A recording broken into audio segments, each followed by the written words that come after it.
pada bayi. Baik, kita mulai pembahasannya. Apa sih pentingnya pemberian ASI eksklusif pada bayi? Di sini, poin yang akan saya jelaskan yaitu pengertian, kandungan ASI, manfaat ASI, teknik menyusui yang benar, cara pemberian dan penyimpanan ASI, serta masalah dalam menyusui dan penanganannya.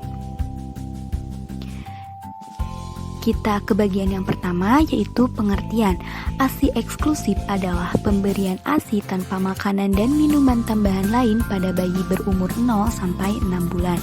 Menurut Dinkes RI tahun 2004. Sedangkan menurut WHO tahun 2001, ASI eksklusif adalah pemberian ASI saja pada bayi sampai usia 6 bulan tanpa tambahan cairan ataupun makanan lain. ASI dapat diberikan sampai bayi berusia 2 tahun. Pemberian ASI eksklusif selama 6 bulan dianjurkan oleh pedoman internasional yang didasarkan pada bukti ilmiah tentang manfaat ASI bagi bayi, ibu, keluarga, maupun negara. Jadi, dapat disimpulkan bahwa ASI eksklusif adalah pemberian ASI tanpa makanan dan minuman tambahan lain pada bayi, serta dapat diberikan sampai bayi berusia 2 tahun. Untuk selanjutnya yaitu kandungan pada ASI. ASI mengandung 1. Laktosa yang lebih tinggi dibandingkan dengan susu buatan. Di dalam usus, laktosa akan difermentasi menjadi asam laktat yang bermanfaat untuk 1. Menghambat pertumbuhan bakteri yang bersifat patogen, 2. Merangsang pertumbuhan mikroorganisme yang dapat menghasilkan asam organik dan mensintesa beberapa jenis vitamin, 3. Memudahkan terjadinya pengendapan kalsium, kasienat, dan yang terakhir yaitu memudahkan penyerapan berbagai jenis mineral seperti kalsium dan magnesium. Kedua yaitu ASI mengandung zat pelindung antibodi yang dapat melindungi bayi selama 5-6 bulan pertama seperti imunoglobulin. Selanjutnya, ASI tidak mengandung beta-laktoglobulin yang dapat menyebabkan alergi pada bayi. Untuk selanjutnya di sini kita dapat melihat komposisi pada ASI dan susu sapi. Terdapat perbedaan kadar zat gizi seperti protein pada ASI mengandung 12 gram, sedangkan susu sapi mengandung 3,3 gram protein. Untuk yang selanjutnya di sini kita dapat melihat perbedaan ASI dan susu formula. Yang pertama yaitu komposisi.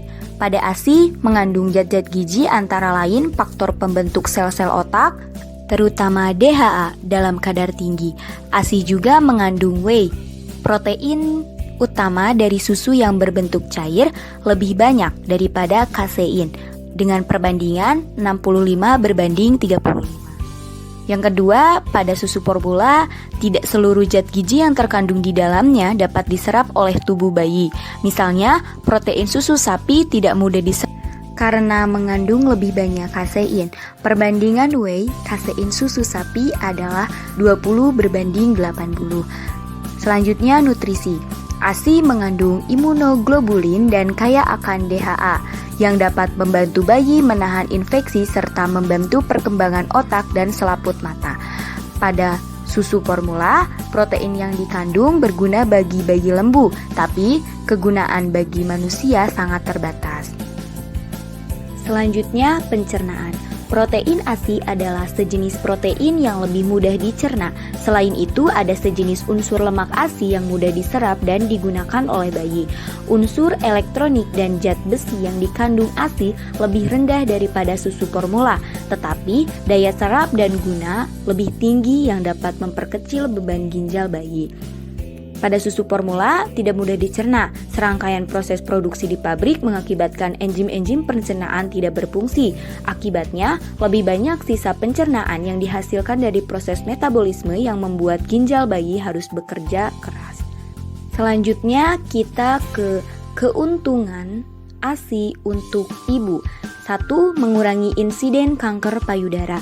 Hal ini terjadi karena pada saat menyusui, hormon estrogen mengalami penurunan. Sementara itu, tanpa aktivitas menyusui, kadar hormon estrogen tetap tinggi. Dan inilah yang diduga menjadi salah satu pemicu kanker payudara karena tidak adanya keseimbangan hormon estrogen dan progesteron. Yang kedua yaitu mencegah perdarahan pasca melahirkan. Perangsangan pada payudara ibu oleh isapan bayi akan diteruskan ke otak dan ke kelenjar hipofisis yang akan merangsang terbentuknya hormon oksitosin. Oksitosin membantu mengkontraksikan kandungan dan mencegah terjadinya perdarahan pasca melahirkan. Yang selanjutnya yaitu mengurangi anemia. Menyusui eksklusif akan menunda masa subur yang artinya menunda haid. Penundaan haid dan berkurangnya perdarahan pasca persalinan akan mengurangi angka kejadian anemia. Untuk selanjutnya yaitu ada keuntungan ASI untuk bayi. 1. ASI meningkatkan daya tahan tubuh bayi. ASI adalah cairan hidup yang mengandung zat kekebalan yang akan melindungi bayi dari berbagai penyakit infeksi bakteri, virus, parasit, dan jamur. Yang kedua, ASI sebagai nutrisi. ASI merupakan sumber gizi yang sangat ideal dengan komposisi yang seimbang dan sesuai dengan kebutuhan pertumbuhan bayi. Yang ketiga, ASI meningkatkan jalinan kasih sayang. Kontak kulit ini akan berpengaruh terhadap perkembangan bayi. Menyusui sendiri akan memberikan efek psikologis yang besar. Interaksi yang timbul waktu menyusu antara ibu dan bayi akan menimbulkan rasa aman bagi bayi. Kita lanjut ke teknik menyusui yang benar. Bagaimana sih teknik menyusui yang benar? Di sini 1 ada posisi ibu menyusui. Duduk dengan posisi enak dan santai. Jika perlu, pakailah kursi yang ada sandaran punggung dan lengan. Yang kedua, gunakan bantal untuk mengganjal bayi agar jarak bayi tidak terlalu jauh dari payudara. Yang kedua, memasukkan puting susu. Bila menyusukan, mulai dengan payudara kanan, letakkanlah kepala bayi pada siku bagian dalam lengan kanan. Badan bayi menghadap ke badan ibu.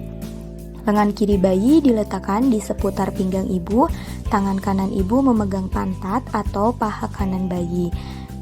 Selanjutnya, sanggahlah payudara kanan ibu dengan keempat jari tangan kiri di bawahnya dan ibu jari di atasnya, tetapi tidak di atas bagian yang berwarna hitam atau areola mammae. Selanjutnya, sentuhlah mulut bayi dengan puting susu. Selanjutnya, tunggu sampai bayi membuka mulut lebar-lebar dan puting susu secepatnya masuk ke dalam mulut sampai daerah berwarna hitam. Untuk yang selanjutnya yaitu melepaskan isapan bayi. Setelah selesai menyusukan bayi selama 10 menit, lepaskanlah isapan bayi dengan cara memasukkan jari kelingking ibu yang bersih ke sudut mulut bayi, dengan menekan dagu bayi ke bawah, dengan menutup lubang hidung bayi, atau jangan menarik puting susu untuk melepaskannya. Yang keempat, menyendawakan bayi. Setelah hisapan bayi dilepaskan, sendawakan bayi sebelum menyusukan dengan payudara yang lain. Dengan cara sandarkan bayi di pundak ibu, tepuklah punggungnya dengan pelan sampai keluar sendawa. Untuk yang selanjutnya yaitu cara pemberian dan penyimpanan ASI untuk ibu yang bekerja. Cara pemberian: sebelum berangkat bekerja, ibu menyusu bayinya. Kemudian setelah menyusui, ibu memeras ASI untuk disimpan. Dengan aturan ASI dapat bertahan selama 6 jam jika disimpan dalam suhu ruangan, bertahan 24 jam jika disimpan dalam lemari es, dan bertahan selama 6 bulan jika disimpan dalam freezer. Untuk ASI yang disimpan dalam freezer, beberapa jam sebelum disusukan harus dikeluarkan terlebih dahulu untuk dihangatkan dengan cara direndam dengan air hangat. Tidak perlu dihangatkan secara langsung karena hal itu dapat merusak kandungan gizi pada ASI. Selanjutnya, cara penyimpanan: masukkan ASI dalam kantung plastik polietilen. Selanjutnya, jangan masukkan dalam gelas plastik, minuman kemasan maupun plastik styrofoam. Beri tanggal dan jam pada masing-masing wadah. Dinginkan dalam refrigerator. Selanjutnya, gunakan sebelum batas maksimal yang diizinkan. Untuk selanjutnya, masalah dalam menyusui dan penanganannya. Yang pertama, ASI kurang. Seringkali ibu merasa produksi ASI-nya kurang, padahal sebenarnya tidak. Apalagi bila bayinya sering menangis, ibu tergesa-gesa ingin memberikan tambahan susu formula. Penanganannya, ibu harus mengkonsumsi makanan yang bergizi, menyusui dengan sabar, menyusui secara bergantian, antara kedua payudara, meminimalkan penggunaan alat seperti DOT. Selanjutnya, bayi bingung puting. Bayi yang mendapatkan susu formula bergantian dengan ASI akan mengalami nipple confusion, sehingga waktu menyusui ibunya sering terputus-putus, bahkan kadang-kadang menolak menyusui ibunya. Penanganannya, ibu harus mengusahakan pemberian ASI eksklusif, menyusui dengan cara yang benar, dan menyusui lebih lama dan sering.